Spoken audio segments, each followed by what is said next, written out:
বিসমিল্লাহির রহমানির রহিম। প্রিয় ভাই সব, আমার একটি গুরুত্বপূর্ণ কথা। সমস্ত ইলমের মূল বিষয় হলো তোমার এই হুঁশ থাকা দরকার।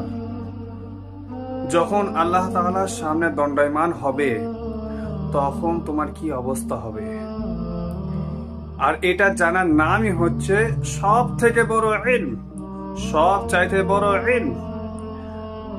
এই হুঁশ যদি না থাকে, এই চিন্তা ফিকির যদি না থাকে, তাহলে মানুষ যা কিছুই হোক না কেন, চাইছে সায়েন্স হয়ে যাক, অথবা বিজ্ঞানী হয়ে যাক, অথবা ডাক্তারি হয়ে যাক, অথবা ইঞ্জিনিয়ারিং হয়ে যাক, অথবা আলেম হয়ে যাক, তার অন্তরে যদি আখেরাতের চিন্তা ফিকির না থাকে, আল্লাহ তাআলার সামনে হিসেবের মুখোমুখি হওয়ার চিন্তা যদি না থাকে, তাহলে সেই সমস্ত ইলমকে, জ্ঞানকে মূর্খতা হিসেবে গণ্য করা হবে।